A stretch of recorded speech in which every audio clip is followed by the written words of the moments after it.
अगर एक हिंदू का खून बहेगा तो हम 10 मुसलमान का खून बहाएंगे। मुझे लगता है किस परिप्रेक्ष्य में हुआ है, किस परिप्रेक्ष्य में कहा गया है, पूरा वक्तव्य सामने आएगा तो मुझे लगता है उस पर ज्यादा बेहतर तरीके से बोलूंगा। चलिए आपको मैं पूरा वक्तव्य सुना देता हूं आपका, ऐसी क्या बात है। ये वीडियो हमारे पास में है 27 जनवरी 2007 का, गोरखपुर में कैसे आपके मुंह से मशीन गन से भी ज्यादा आग निकल रही है, आपको सुनवाते हैं। अगर एक हिंदू का खून बहेगा तो एक हिंदू के खून के बदले आने वाले समय में हम प्रशासन से एफआईआर दर्ज नहीं करवाएंगे, बल्कि कम से कम 10 ऐसे लोगों की हत्या उससे करवाएंगे जो लोग किसी कतई अब बर्दाश्त की सीमाएं समाप्त हो चुकी हैं। अगर कोई हिंदुओं के घरों और दुकानों में आग लगाता है तो मैं नहीं मानता हूं कि आपको इन सब कृत्यों को करने, इस प्रकार के कृत्य करने से कोई रोकता है। बंधुओं, ये सब सीमाएं स्वाभिमान और सम्मान की पराकाष्ठा को तोड़ती जा रहे हैं और आज आप सबको इसके खिलाफ अपनी लड़ाई को लड़ने की तैयारी करनी चाहिए। मैन जी पूरे फ्लो में बोल रहे हैं आप, भगवा वस्त्र पहन के, हाँ। साधु का रूप धारण करके इस तरह की नफरत की बात करना ठीक है? देखिए, मैंने उस बात को कंडीशनल कहा है। अगर कोई आपको मारेगा तो मुझे लगता है कि सामने कोई मानव होगा तो उस मानव को आप ये मान सकते हैं कि आपने एक थप्पड़ मारा, आप दूसरा थप्पड़ भी सहन कर सकते हैं। लेकिन अगर सामने दानव है तो अगर मारना, एक हाथ से मारता है दूसरा हाथ से उसका जवाब भी दीजिए। मैं एक सन्यासी हूँ, अगर हमें शास्त्र का प्रशिक्षण दिया गया तो शास्त्र के साथ साथ शस्त्र का भी।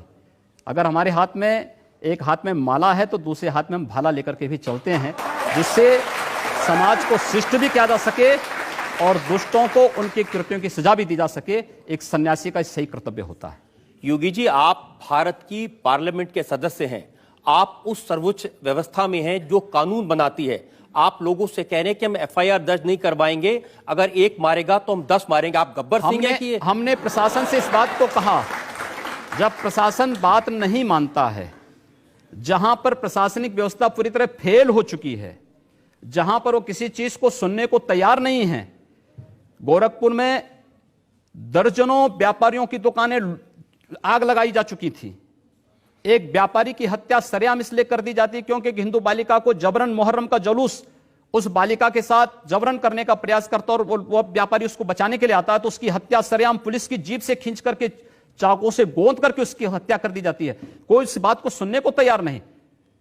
आखिर हम लोग बाकी इसके अलावा हमारे पास चारा क्या है? अपने लोगों को संगठित करके इस प्रकार के अन्याय का प्रतिकार करना।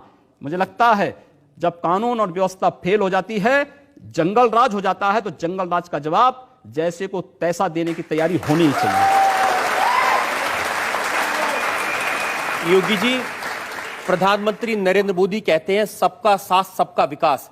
ऐसे विकास करेंगे लोग के घर जला के उनको मार के? हमने कहा हम पहल नहीं कर रहे हैं, हमने अपने तरीके से नहीं जलाया है। हम कह रहे हैं कोई हमारा जलाएगा तो ये निश्चिंत होकर के नहीं बैठेंगे। आप लोगों को भड़का रहे हैं, उनको हिंसा करने के लिए उकसा रहे हैं, ये कानूनन अपराध है। मैंने ये कहा कि अगर कोई हमारा जलाएगा तो वो सुरक्षित नहीं बैठेगा। हम फिर इस बात की प्रतीक्षा नहीं करेंगे कि प्रशासन आएगा, हमारी बात को सुनेगा और फिर वह अपने तरीके से फैसला लेगा। प्रशासन रोकें अन्याय। मैं फिर कहता हूं ना कि अन्याय किसी के साथ ना हो, लेकिन हम अन्याय सहेंगे भी नहीं।